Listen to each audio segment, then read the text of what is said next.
Kukatpally KPHB కాలనీలో దారుణం జరిగింది. వీపుతో అమ్మన్నందుకు భర్తను ఐరన్ రాడ్తో భార్య కొట్టింది.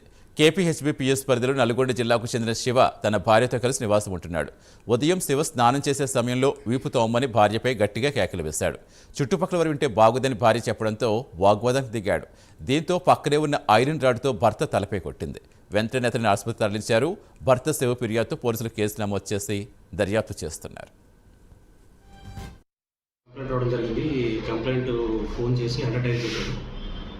సో కంప్లైంట్ అటెండ్ అయినప్పుడు అతనికి ఇంజరీస్ ఉన్నాయి, తల దెబ్బతగిలి రక్తం కారుతుంది. అతను ఎంక్వైరీ చేసినప్పుడు అతను భార్య కొట్టిందని చెప్పాడు. సో మన పోలీస్ స్టేషన్కి వచ్చి అతను రిటర్న్ కంప్లైంట్ కూడా ఇచ్చాడు భార్య మీద. అతని కంప్లైంట్ పేరు శివయ్య, వాళ్ళ భార్య రజిత.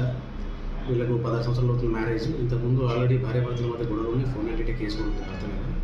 అయినప్పుడు వీళ్ళు కలిసి ఉంటున్నారు, వీళ్ళకి పిల్లలు. ఈ భర్త స్నానం చేస్తున్నప్పుడు వీపురుదుడు అనేది భార్యను పిలిచాడు. పిలిచినప్పుడు సో గట్టిగా అరిచి పిలుస్తున్నాడు. పక్క వాళ్ళు కూడా పిలుస్తున్నారు, అరవడం అనేది భార్య గొడవ పెట్టుకొని వెనక నుంచి రాయితో కొట్టడం వల్ల భర్తకు హెడ్ ఇంజరీ అయింది, బ్లీడింగ్ ఇంజరీ అయింది. ఒక సింపుల్ హార్ట్ కేసు ఒక రిజిస్టర్ చేసి ఇన్వెస్టిగేషన్ చేస్తాం. ఉదయం మాకు కంప్లైంట్ రావడం జరిగింది. కంప్లైంట్ ఫోన్ చేసి అటెండ్ చేశాడు. సో కంప్లైంట్ అటెండ్ అయినప్పుడు అతనికి ఇంజరీస్ ఉన్నాయి, తల దెబ్బతగిలి రక్తం